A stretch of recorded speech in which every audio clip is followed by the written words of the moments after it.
Each grid is stretched to correct size and shape, and its dimensions checked in a gauge. Heaters for indirectly heated cathodes are made from tungsten wire. The wire is bent to an M or V shape. These wires are next clipped into frames, immersed in a bath containing insulating material, which is later baked on by passing a current through the wires. Nickel cathode tubes are cut to length, mounted in frames, and sprayed with barium and strontium carbonates, from which the emissive surface is produced later on. In this case, the heaters are inserted into the coated tube at an early stage. Now you can see that most important component, the getter, being made. Here the getter is being electrically welded onto a finished assembly.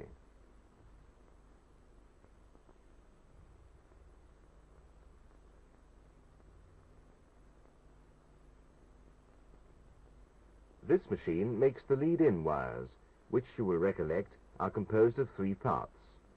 A stout pin for the valve holder, a thinner wire to which one of the valve electrodes is welded, and between them a short length of wire which forms an airtight seal in the glass base.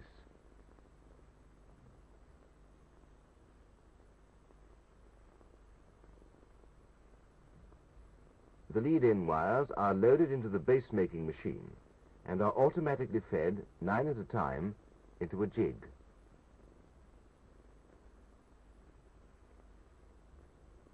A glass ring is placed in position round the wires, and the jig is made to revolve under gas flames.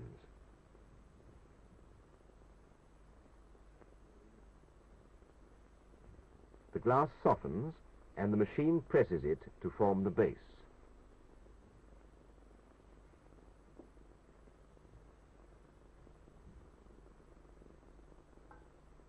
When cold, the bases are inspected.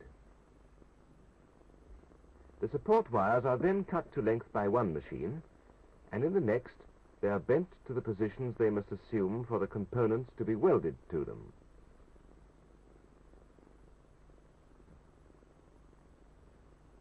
Here's a valve assembly section in the thermionic valve factory. There are many different types of valve, and therefore many different forms of electrodes, and many different methods of assembly. These are just a few examples of the operations involved. You have seen many of these operations earlier in this film, performed deliberately and slowly to show you what is done. Now that you see the valves assembled at production speed, you can appreciate that these delicate operations demand great skill and dexterity on the part of the operators.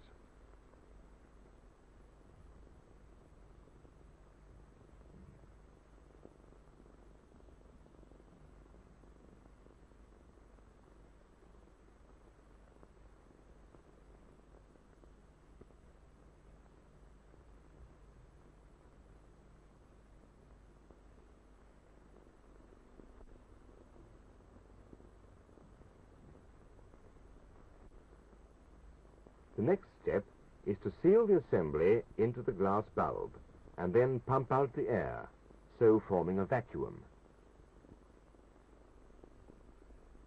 Blowpipe flames soften the glass at the junction of the envelope and base, and pressure is applied to form the joint. The valves are transferred to this machine, in which they are pumped continuously to create the vacuum. They pass through a heated tunnel which helps to drive off the gas. Then through coils carrying high-frequency currents which heat the metal parts and drive off more gas. A current through the heater heats the cathode and so reduces the coating on the cathode to oxide, thus forming the emissive surface. High-frequency currents also evaporate the getter to absorb the last traces of gas.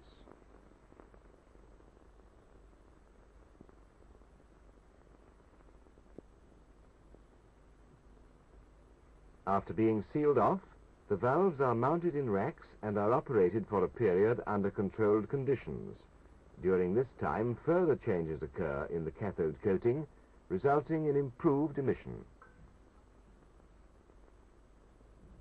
Lastly, the valves are tested for emission, vacuum, insulation, and operating characteristics.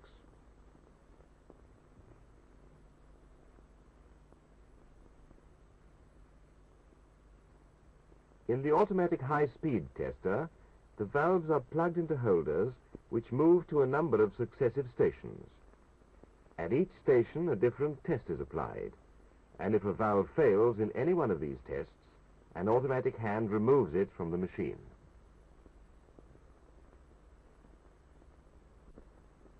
In addition to these routine tests, the Quality Control Laboratory continuously tests batches of valves selected at random from the production line.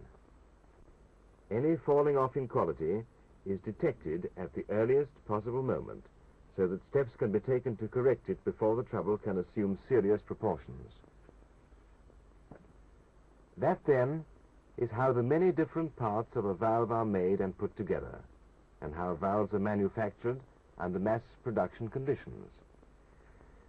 We hope we've shown you enough to indicate that valve manufacture is a job for a team, that the research worker, designer, plant engineer, laboratory technician, supervisory staff, and the operator all have essential parts to play. So when you next listen to the radio, watch television, or possibly work with equipment employing thermionic valves, perhaps you'll remember something of what goes into the production of these outwardly simple, yet in reality complex devices.